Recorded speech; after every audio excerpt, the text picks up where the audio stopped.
Hello दोस्तों, स्वागत है आप सभी का आपके अपने यूट्यूब चैनल नॉलेज ए2 में। तो जहाँ तक आज हम लोग देखें कि एस्टेट का जो एग्ज़ाम डेट है, आज अनाउंसमेंट हो गया है 9 सितंबर से 21 सितंबर तक।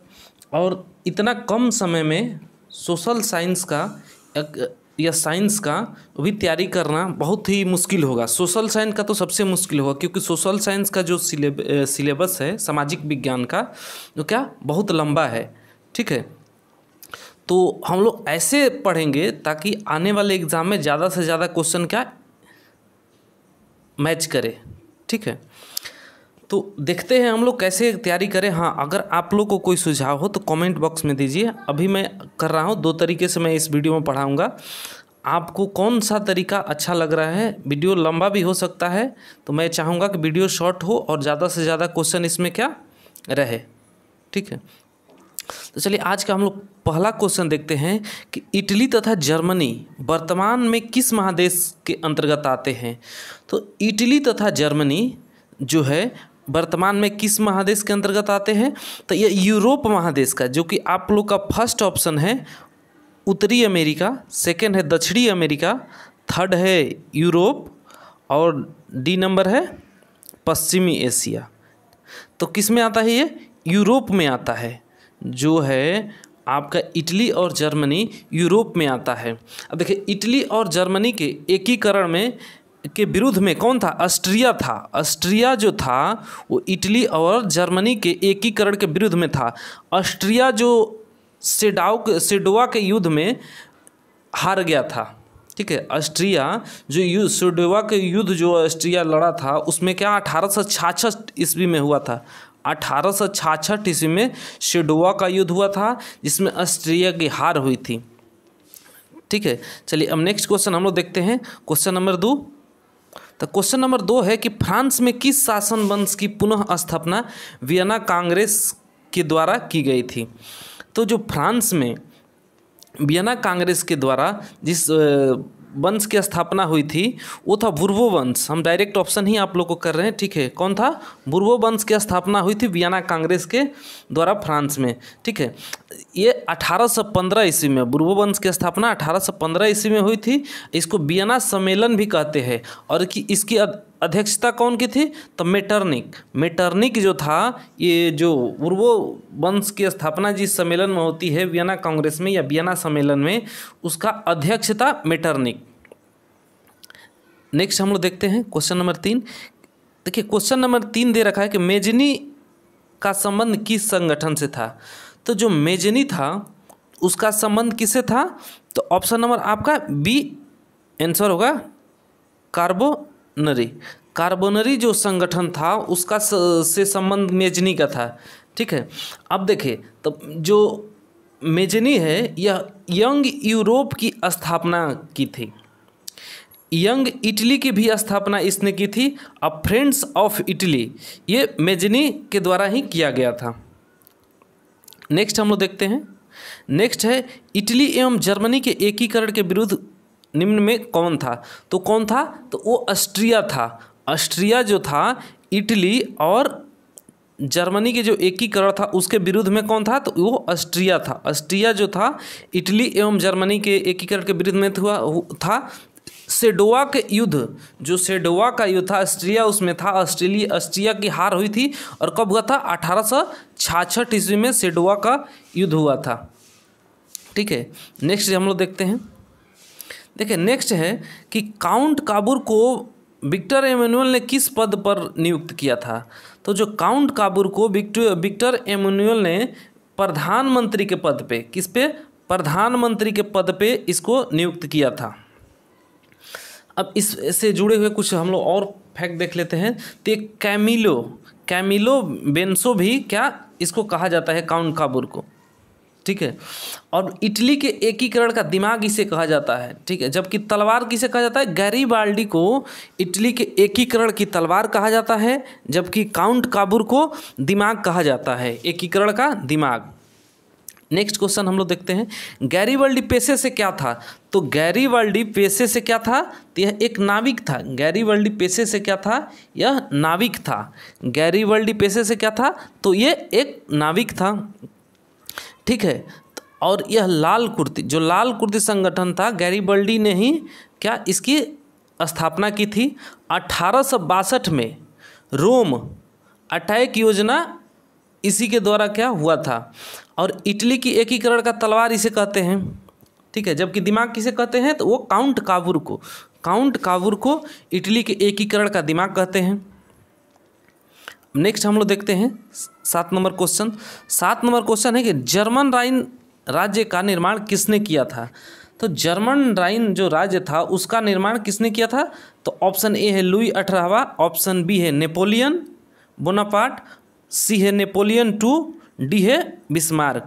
तो जो जर्मनी राइन राज्य का निर्माण किया था वो नेपोलियन बोनापार्ट ने किया था। कौन किया था, नेपोलियन बोनापार्ट ने आपको किया था जर्मनी राइन राज्य का निर्माण, ठीक है। और जो जर्मनी राइन का निर्माण हुआ तो जो नेपोलियन किया था उसके बारे में कहा, नेपोलियन संहिता एक किया था, ठीक है, प्रकाशित।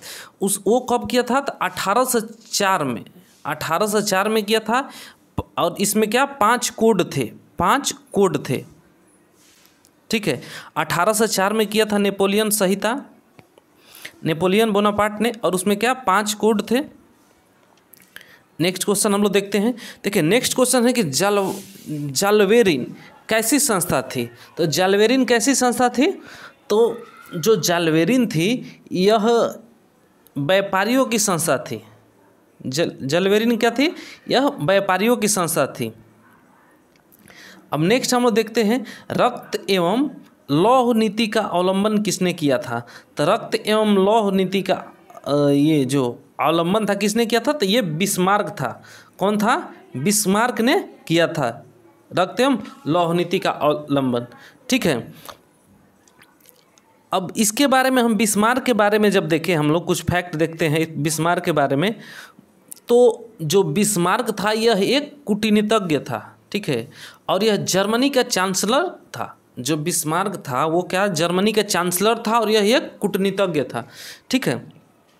नेक्स्ट क्वेश्चन देखते हैं फ्रैंकफर्ट की संधि कब हुई थी। तो फ्रैंकफर्ट की संधि कब हुई थी, तो ऑप्शन नंबर ए हो गया 1864 ईस्वी में, बी हो गया 1866 ईस्वी में, सी हो गया 1870 ईस्वी में, और डी हो गया 1871 ईस्वी में। तो ये 1871 ईस्वी में फ्रैंकफर्ट की संधि हुई थी, ठीक है। और ये जो फ्रैंकफर्ट की संधि हुई थी 1871 में, जर्मनी का एकीकरण इसी संधि के तहत क्या पूरा हुआ था। 1870 के देखें तो 1870 में सेडान युद्ध हुआ था फ्रांस और प्रसा के बीच, जो है ना। सेडान युद्ध कब हुआ था, 1870 में। 1870 में उसमें किसके बीच, फ्रांस और प्रसा के बीच, ठीक है। जर्मनी का एकीकरण इसी संधि के तहत पूरा हुआ था, ध्यान रखिएगा आप लोग। ऐसे करेंगे तो हम लोग लग रहा है कि वीडियो बहुत लंबा हो जाएगा। आप लोग बताइएगा एक ऐसे कि डिटेल्स पढ़ाए या ऐसे ही आप लोग को ऑब्जेक्टिव कराते जाए, ठीक है।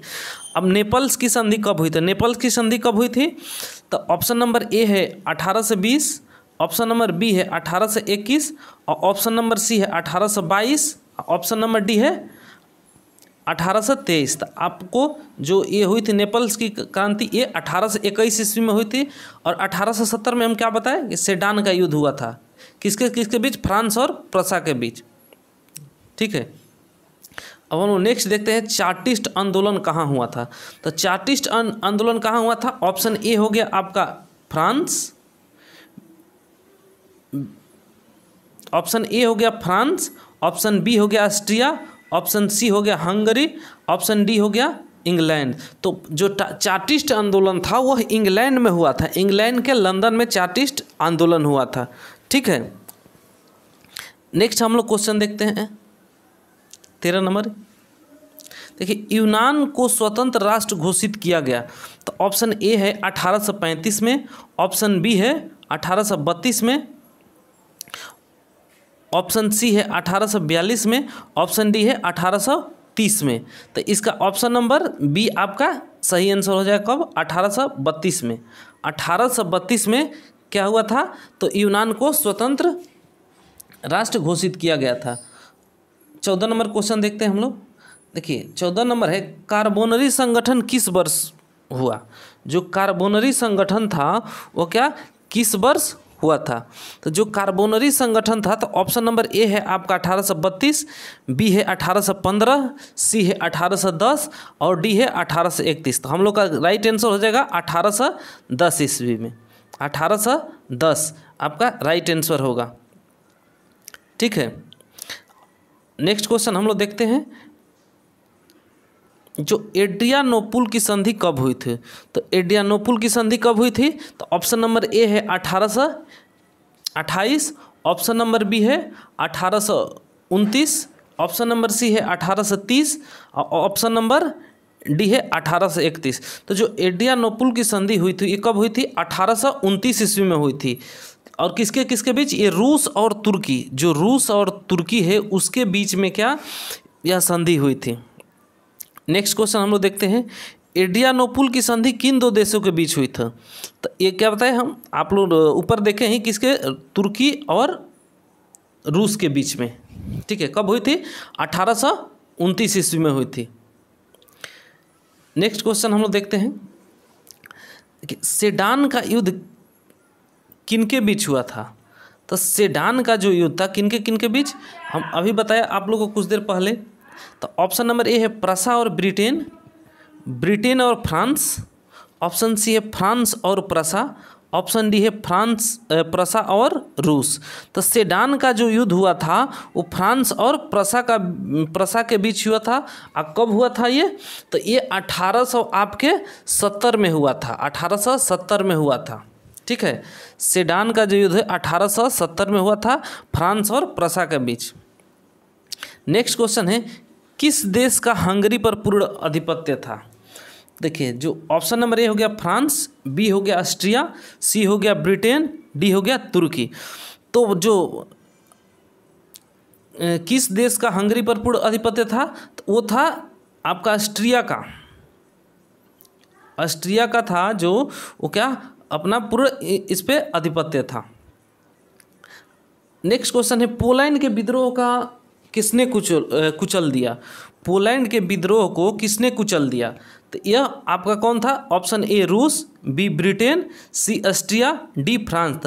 कौन सा होगा, तो आपका रूस। जो पोलैंड के विद्रोह को किसने कुचला था, तो ये ऑप्शन नंबर ए होगा आपका आंसर, कौन, रूस आपका करेक्ट आंसर होगा। नेक्स्ट देखते हैं हम लोग। नेक्स्ट है, सन 1870 में फ्रांस और प्रसा के बीच युद्ध कहाँ हुआ था। तो कहाँ हुआ था, ऑप्शन ए है सेडान, बी है सेडेवा, सी है साइडान और डी है फ्रैंकफर्ट। तो कहाँ हुआ था, 1870 में फ्रांस और प्रसा के बीच सेडान का युद्ध हुआ था ना। तो हम लोग का क्या हो जाएगा, ए नंबर हो जाएगा आपका करेक्ट आंसर। ठीक है,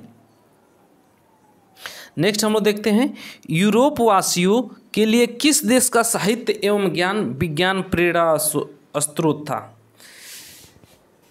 ऑप्शन ए हो गया जर्मनी, बी हो गया यूनान, सी हो गया तुर्की, डी हो गया इंग्लैंड। तो जो यूरोप वासियों के लिए किस देश का साहित्य एवं ज्ञान विज्ञान प्रेरणा स्रोत था, तो ऑप्शन नंबर बी आपका करेक्ट आंसर होगा, यूनान।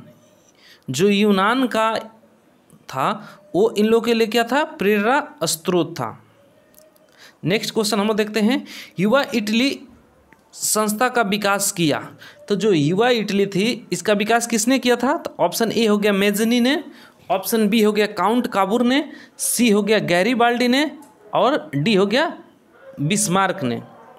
सॉरी, बिस्मार्क नहीं, बिस्मार्क होगा। तो आपका क्या हो गया, ये मेजनी ने, कौन, मेजनी ने।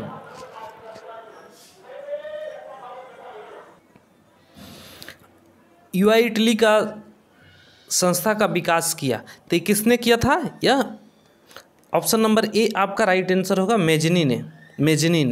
कौन किया था, मेजनी ने। देखिए, ये युवा इटली को ही यंग इटली भी कहते हैं, और एक और भी था फ्रेंड्स ऑफ इटली का भी इसी ने किया था, मेजनी ने ही विकास किया था। फिर यंग यूरोप भी, जो यंग यूरोप था उसका भी विकास मेजनी ने ही किया था। इटली की एकीकरण का जनक इसे कहा जाता है। ठीक है, पिता भी कहा जाता है, मसीहा भी कहा जाता है और दिल भी कहा जाता है कि इटली का जो एकीकरण था इसको क्या, मसीहा, पिता, दिल और जनक भी कहा जाता है इसको। ठीक है, नेक्स्ट हम लोग देखते हैं बिस्मार्क निम्न में से क्या था। तो बिस्मार्क क्या था? तो कवि था, नाटककार था, संगीतज्ञ था या कूटनीतिज्ञ था। तो आपका जो बिस्मार्क था वो क्या होगा? ऑप्शन नंबर डी आपका राइट आंसर होगा। वो एक कूटनीतिज्ञ था। क्या था? कूटनीतिज्ञ था। ठीक है, अगर हम लोग बिस्मार्क के बारे में देखें तो यह रक्त एवं लौह की नीति का अवलंबन किया था। ठीक है, और जो ये था ना, हीगल के विचारधारा से बहुत ज़्यादा प्रभावित था। ठीक है, नेक्स्ट क्वेश्चन हम लोग देखते हैं सार्डिनिया पिडमाउंट का शासक कौन था। तो देखिए ऑप्शन ए हो गया सार्डिनिया पिडमाउंट का शासक कौन था। तो option A Napoleon, B Count Cavour, C Victor Emmanuel और डी विलियम प्रथम। तो कौन था? तो ऑप्शन नंबर सी आपका राइट आंसर होगा, विक्टर एमेनुअल। ठीक है, नेक्स्ट क्वेश्चन हम लोग देखते हैं। तो नेक्स्ट क्वेश्चन है यूनानी स्वतंत्रता आंदोलन के दौरान कौन ब्रिटिश कवि शहीद हुए। तो जो यूनानी स्वतंत्रता चल रहा था उस समय कौन कवि शहीद हुए थे। तो ऑप्शन ए हो गया लॉर्ड बायरन, बी हो गया कासूत, सी हो गया फ्रांसीसी डिक और डी हो गया विलियम प्रथम। तो आपका option number A right answer होगा। कौन? Lord Byron. लॉर्ड बायरन जो है उस टाइम शहीद हुए थे। ठीक है, क्वेश्चन नंबर 26 हो गया जलवेराइन की स्थापना किस राज्य ने की। तो जो जलवेराइन थी उसकी स्थापना किसने किया था। तो ऑप्शन ए है प्रसा, बी है ऑस्ट्रिया और सी है सार्डिनिया और डी है फ्रांस। तो किसने की थी? ऑप्शन नंबर ए आपका राइट आंसर होगा। कौन किया था? तो जलवेराइन की स्थापना तो प्रसा ने किया था। ठीक है दोस्तों, आज के वीडियो में बस इतना ही। आप लोग बताइए कि आपको कैसे अच्छा लगा वीडियो। दो तरह से मैंने पढ़ाया, एक मैं डिटेल्स बताते हुए भी और एक लास्ट में आप लोग को ऑप्शन वाइज। आप लोग कमेंट बॉक्स में लिखिए कि नहीं डिटेल्स के तरह ही अच्छा लग रहा है या ऐसे ही ऑप्शन वाइज करें उसको वो अच्छा लग रहा है। ठीक है, आप कमेंट करके बताइए। और हाँ, सिलेबस के बारे में दोस्तों हम बता दें कि सिलेबस आखिर में इसका क्या रहने वाला है। तो जो एग्ज़ाम डेट है उसके बगल में आप लोग देखिएगा और बॉक्स में लिखा गया है। ठीक है, उसमें लिखा गया है कि जो एग्ज़ाम आपका होगा वो क्या विषयवार होगा। विषयवार माने क्या? सब्जेक्ट, जो आपके सब्जेक्ट के अनुसार होगा ना। तो सब्जेक्ट के अनुसार का मतलब क्या? जो आपका सब्जेक्ट रहेगा वो क्या उसी के अनुसार आपका एग्ज़ाम होगा। तो आप लोग सिलेबस के बारे में ये तय कर लीजिए कि नहीं जो एग्ज़ाम का सिलेबस होगा। इसी कारण, इसी रीज़न से तो एग्ज़ाम कैंसिल होने के लिए भी तो बात बोला गया था। ये भी तो एक रीज़न था। बोला भी गया था कि जो एग्ज़ाम वाले पेपर बनाए हैं जिस संस्था को दिया गया था उस पर क्या उचित कार्रवाई होगी। क्यों? क्योंकि वो पेपर ठीक नहीं सेट किया था। तो आप देखिए, ध्यान ये दीजिए कि कैसे हमको पढ़ना है। ठीक है, वीडियो अच्छा लग रहा है तो लाइक कर लीजिए और नेक्स्ट वीडियो के लिए आप लोग चैनल को सब्सक्राइब कर लीजिए। इससे भी मैं अच्छा से आप लोगों के लिए तैयारी करके आप लोग हमको कमेंट बॉक्स में बता दीजिए कि नहीं ऐसे करना है या ऐसे करना है। ठीक है, जैसे पढ़ाने के लिए आप लोग बोलेंगे वैसे ही पढ़ाया जाएगा। ठीक है दोस्तों, आज के लिए इतना ही। Thank you.